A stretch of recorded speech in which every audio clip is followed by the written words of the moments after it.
Hey, what's the deal, YouTube? It's your girl, Miss Honey. Welcome back to the channel, you guys. Miss Honey is fighting tooth and nail. Something is trying to take over. Okay. Not feeling my optimum best, but I am super glad to be back before you guys. Coming in with some of my reality TV reviews, and that's going to be season opener of Real Housewives of Atlanta, as well as in another video I'll be doing Married to Medicine. The episode wasn't a whole lot. It was just kind of catching us up on things, but like I said, I'm not feeling my optimum best. So I did want to bring you guys a form of recap. Not getting into things so impassioned like I normally do, because I've got to self-medicate and lay down. And most of you guys who follow me know that I don't do a lot of over-the-counter.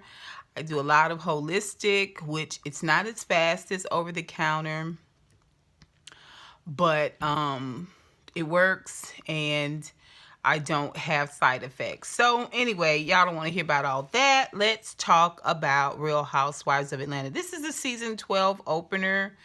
It was definitely better than the season 11 opener. Nene was not in this opener. We didn't see Tanya, and I think Tanya is coming back as like a friend of the show. And maybe Juwanna Man is coming back. But who we saw in this episode was Eva. Eva looks really pretty. She's a beautiful woman anyway. She's just as beautiful pregnant. She's having her third baby, which, you know, if they can afford it and take care of them, I say, you know, hide them around the house like Easter eggs. You know what I mean? Every year you be like, oh, there's another Easter egg I found. That's fine. As long as you can pay for them, you can take care of them, and you're going to rear them properly. I say do it. Do it till you're satisfied. She is meeting her husband now for lunch. He seems very loving. He seems very caring. He looks like a square, but he talks like, you know what I'm saying, kind of a around the way dude.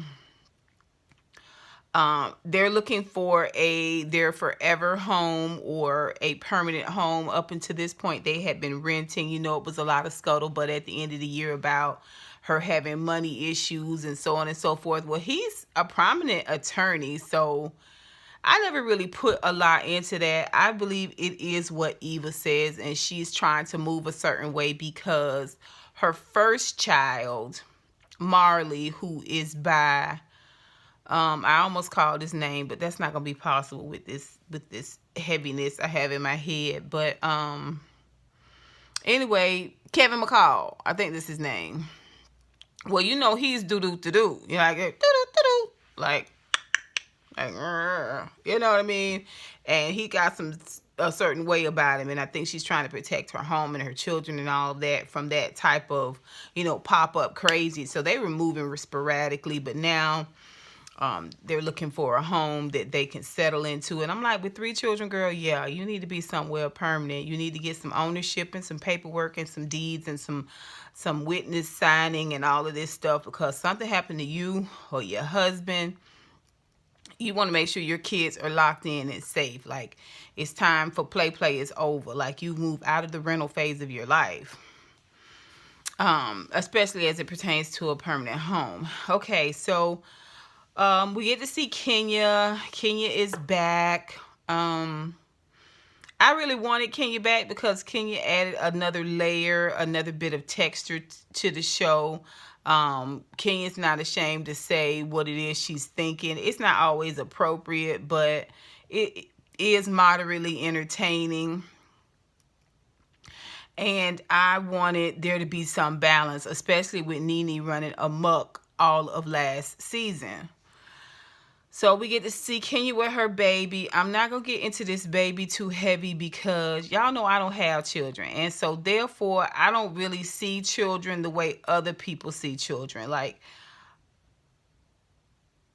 I'm good with, I don't know. When I see Kenya with her baby, she's just, she seems very affectionate and gaga goo goo with her baby, but that kind of seems forced. I don't know. Really, really happy to be a mom. I'm happy for her that she's a mom. I mean, the baby looks weird to me. I'm just gonna say it. It's not weird like bad. It's just the baby looks like a little old lady to me. To me, to me, like, no, the baby doesn't have wrinkles, but it's something about the baby's features that it makes it look like a old person. I don't know how to explain it. Y'all know I had some of the same concerns with Jocelyn and the fact that her baby came out with Stevie J's face, like his identical male face. That's how her baby came out. Like, she's kind of starting to grow out of it now. It's completely inappropriate. Everybody thinks she's cute as a button. I get that. I'm just saying it. I'm just putting it out there. I'm just putting it out there because I feel like ain't nobody talking about the fact that this baby is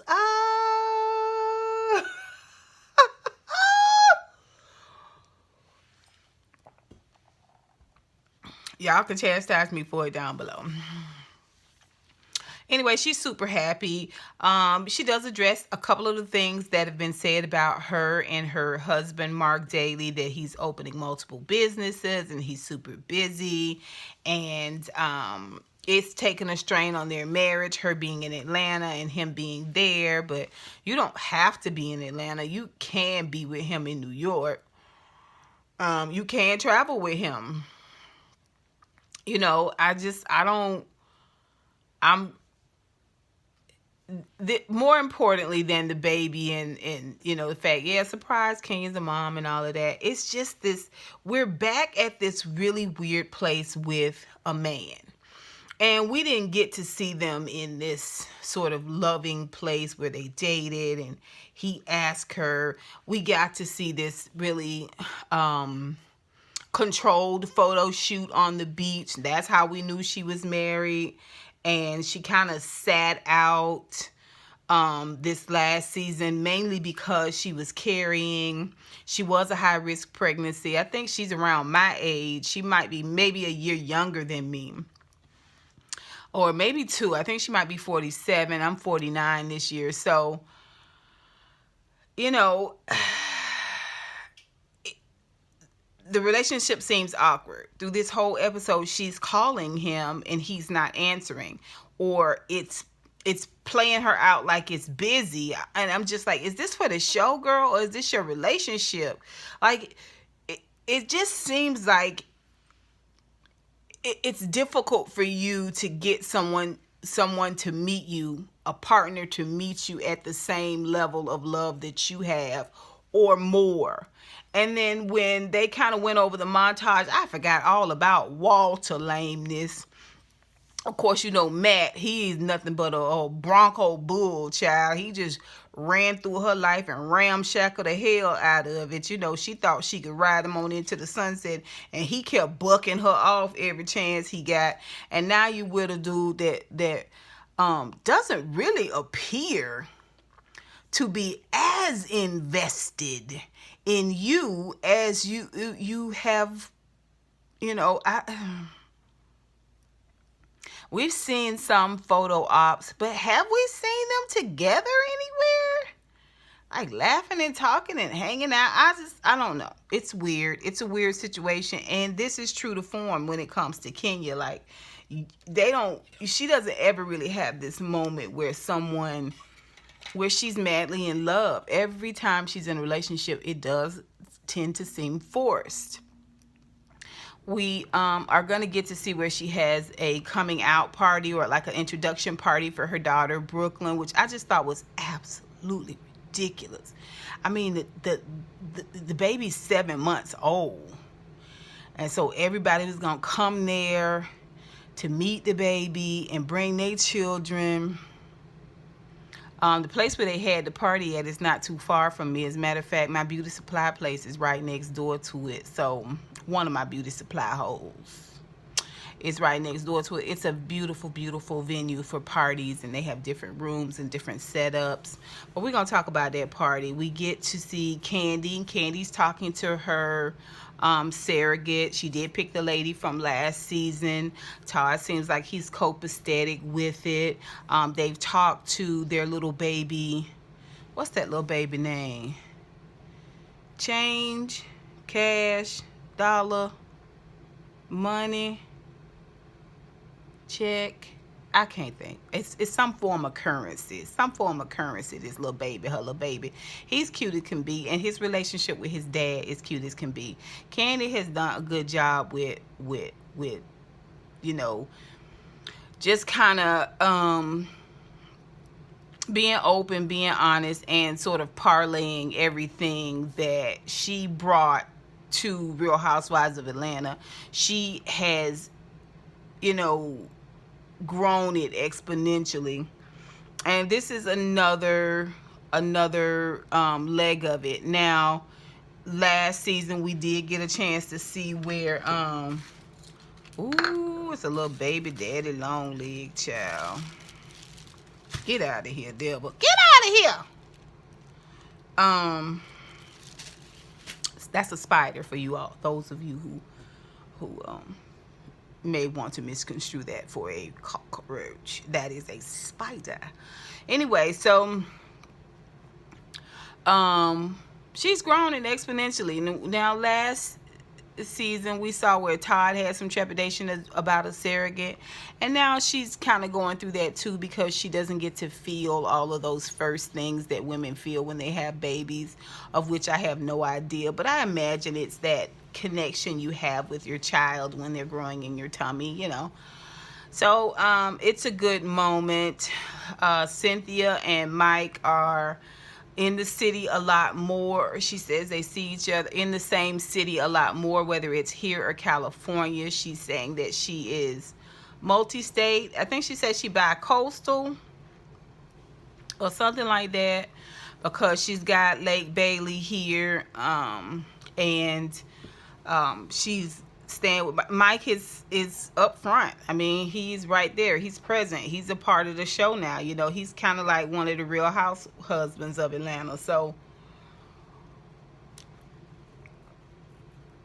something tells me he's not going to take Peter's place, in that Peter was more like one of the housewives, and Mike seems like he is the kind of person that knows how to keep, you know, boundaries up when it comes to his personal life. Cynthia is head over heels in love with Mike Hill. She is head over heels in love with him. And I think it's wonderful. I think it's great, but it scares me a little bit. It does. It frightens me because, I don't know, people are just, I don't want to say not to be trusted, because I don't think that's accurate. I'm with Kenya in the sense that I would like her to be a little bit more, pull back a little bit more. She wants to talk about marriage. We need to get engaged soon, and this is the kind of ring I want. To me, although she's been married once already and she's been engaged 2 times, and to me, if I gotta tell you, if I gotta remind you, if I gotta let you know, it's not as authentic. If you know, we planning on getting engaged soon, like, girl, that is not, I don't know. I mean, it's okay for her if she like it. I love it. It just seems so forced. To me, it's not as special if a guy does not take all that he knows about me and all that he knows about this relationship and pours that into a part of his building process, from asking me to marry him to picking a ring to, you know, all of these things should incorporate what he's gathered, what he's learned of who I am and what I am. And this is what one of the things that kind of showed you that an individual loves you and is into you. When you do it this way, where you're constantly reminding him and nagging him and got it on the table and it's always in the forefront, it kind of seemed like it was your idea and not his. And to me, it's more special when it is all his idea and all his doing. And that's all I got to say on that. Y'all know I like Cynthia, but girl, you lost so many cool points. I mean, you practically begging this man to marry you, and he doesn't seem like he's necessarily offended. He just seems like, can I do this? Can I do this? Can I do this my way? Um, let's see, who else do we have here? So we have Porsha, and this is right after Porsha and Dennis's first breakup. I guess this would actually be their second breakup, because they did like a little mini breakup last season, but now they've got their little baby PJ, and she looked just like her daddy. Anyway, y'all know. Anyway, and Porsha is sad. She's going through a hard time because her baby's like, how old is she? Did they say 4 weeks old? Anyway, I think the baby's like 4 weeks old or 6. I don't know if she done went back for her 6-week checkup or whatever. They say you're supposed to hold off on the kid until the 6 weeks.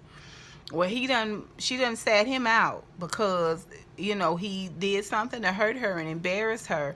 And she's not really talking about it with a lot of people. There's been some things in the blogs, but she hasn't really been discussing it. And I commend Porsha for that. Y'all know I'm team Porsha. I like Porsha. I like how Porsha has recovered from being the show Dodo Bird, and then the show's Angry Bird, to now she's soaring like an eagle. She's got several really great jobs. She's got a couple of really great businesses. The Lord has given her beauty for ashes. She's got her baby after losing a child and potentially a husband. We don't know. I think Dennis really cares about her, but what their relationship, getting married and getting engaged and moving in together, was over a very short span of time. And men have to baby step themselves down off of that hoishness. He never got a chance to baby step himself down off of that hoishness. And I'm not making excuses for him. I'm just saying you should have left him where you found him and let him chase, and prove to you that you were who he wanted. And I don't think you can necessarily do that with a baby in the belly. I mean, I'm not knocking it. And I know people having babies all the time now. Back in the day, there was a stigma to having a baby without being married. But now, like I said, we laying them like Easter eggs. But it does beg the question, did he marry you because of the baby, or did he marry you because he loved you? Now, it seems like to me Dennis really loves her. It seems like Porsha really loves Dennis. It is sad. It's sad to see because she is truly broken up. But when you force your agenda on a situation, Porsha, meaning you rush it, like this is what I want and I want it right now, kind of like what Cynthia is doing. You miss things, you overlook things. Now maybe y'all should have dated a little bit more, and that way you could have maybe seen some things. But hindsight is 2020. She's not going to go and take any of this back because she's got little baby PJ, and for her that's kind of all worth it. So let's see. Eva, Cynthia, and Kandi are out at OLG eating. OLG's food is not great to me. It's so average. I really don't like restaurants that bring you everything a la carte. Like Cracker Barrel do that. Bring you a little salsa of grits, a little salsa of green beans. Put all my stuff on one plate. Put all my stuff on one plate. I don't want all these little plates and stuff stacked up. I get OCD, but OLG is like that. And I think they do that because it's like portioning it out. But it don't matter because what they putting in it's just average. It's average, and it's not consistently good. I hear people say it's good. Every time I've gone, I just been like, eh, eh, eh. But they're there eating and tearing it up like it's the most delicious thing. I'm like, well, Aunt Bertha must be back there cooking it, cause, anyway, up walk Sincerely, and this is a woman that the blogs have said that's having a relationship with Dennis, Porsha's man, and Kandi know her. She don't know her, but she know of her.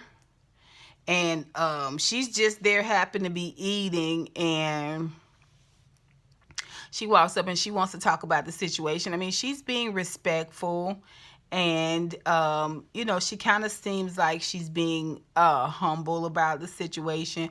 She just wants to let them know that she's never even met Dennis. Like, she has no idea where that came from. Well, why would they pick you, girl? Why would they pick you? Like, are you popular in Atlanta? She had a cute hairstyle. I think I might do that hairstyle for my trip to Los Cabos, Mexico in December. But anyway, she just wanted to say that. I'm like, well, where would they get your name from? Like, are you well known in Atlanta? It's just odd to me. It's weird. Anyway, she says she don't know it. People say, the ladies at the table feel like they kind of believe her. Well, Cynthia does anyway. But y'all know Cynthia is moderately gullible, which is how she kind of ended up with Peter, and the dude after Peter, the one that Eva called out. Kandi don't want to have nothing to do with this information because of what happened last time. But Kandi, you a major, major instigator. You are. You've always been that way. And later on, when we go to this pink party, which is like a Barbie party, and all them mamas got to dress up like dolls, like a Barbie doll, a famous doll, a type of doll. And Kenya is there. All that tulle, honey. If I don't see another piece of tulle, another yard of tulle, it'll be too soon. I was so sick of that tulle, that bright pink, fuchsia pink, neon pink. It was so much tulle. Tulle.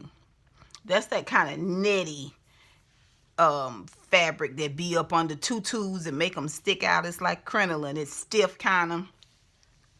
Porsha and Kenya and they babies was dressed up in it. It was good to see Porsha and Kenya with their babies together sitting there talking. And she said that Kenya been reaching out to her and calling her and checking on her and everything, because this is something they kind of share in common. Their babies are real close together. And I enjoyed that. I did. I enjoyed that. We got to see what's her name, Shamia, and she got her little baby there, and she's always her little baby always be pulled together. You know, that little baby daddy African, and that little baby got the best of everything. I wouldn't have been surprised if that little crown of diamonds she had on that little baby head, if that little crown ain't real diamonds. The baby got that downturned mouth. But she's a beautiful baby. She just,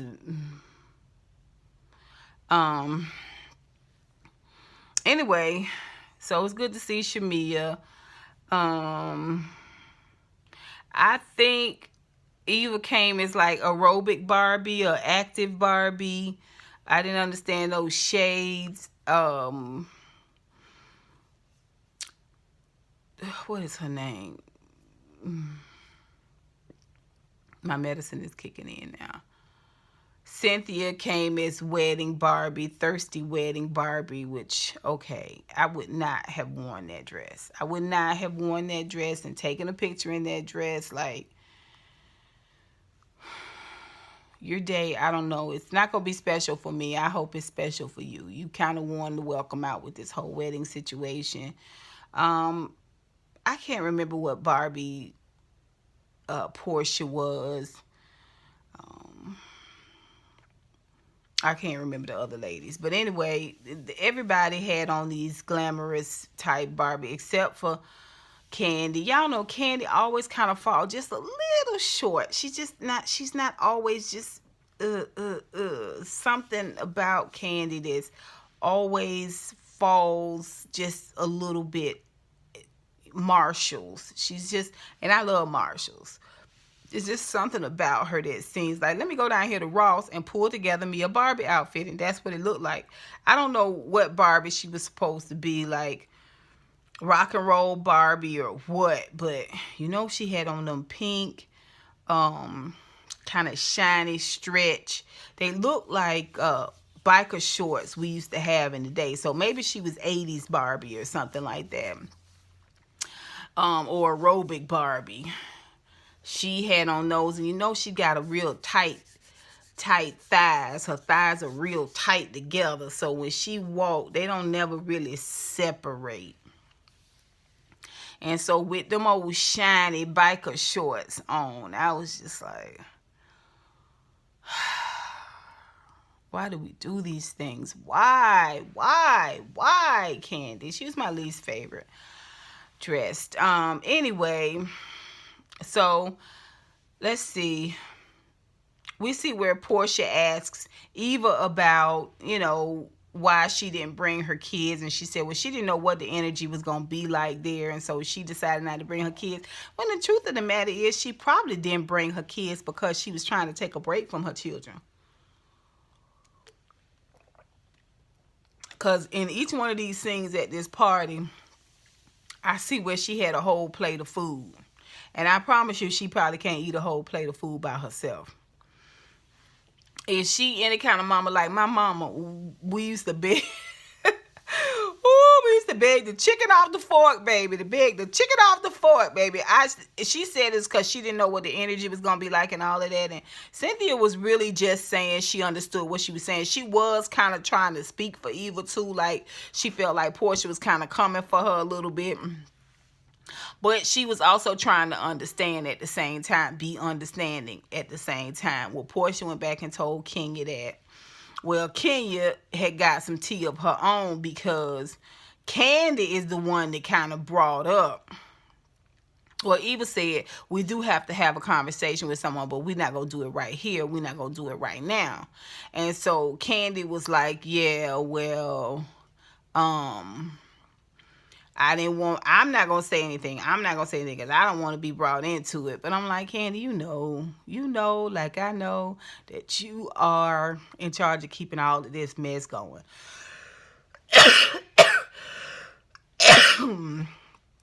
So, quit playing. Well, they kind of told Kenya a little bit about it. And Kenya was like kidding, like she was going to run and go tell. And they were like, please don't say anything. But when her and Porsha was sitting together on the bed with their babies and they talking, and Porsha told her that Eva said she didn't bring her children because she didn't know what kind of party it was going to be like because she don't know Kenya. And the fact that Cynthia was co-signing, Kenya felt some type of way about it. And in exchange, she decided to tell Porsha about Sincerely. And she played it like she thought the news that she was telling Porsha about Sincerely was good news to learn that this woman says she never even met Dennis. But in a confessional, Porsha is saying that's fine for Sincerely.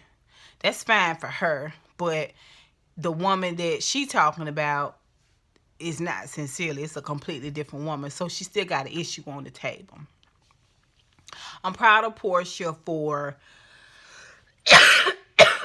being a mature adult and not dragging her business, being honest and forthright with her mom about something going on, but the fact that she did not want to besmirchify Dennis's name to her mama.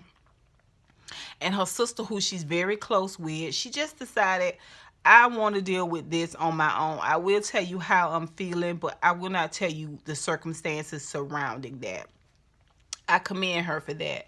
I do think it was messy that without context, she went and told Kenya that whole situation about Eva. At the same time, I'm looking forward to Kenya and Eva reading each other because they both good at reading. So I'm looking forward to that entertainment. But that's basically Real Housewives of Atlanta. You guys tell me what you think. I actually talked a lot longer than I thought I would. Y'all tell me what y'all think of this episode. I know a lot of my honeybees don't watch Real Housewives of Atlanta, but if you've heard anything and you want to drop any tea and ask me any questions, put it down below. And until next time, honeybees, I'll holla.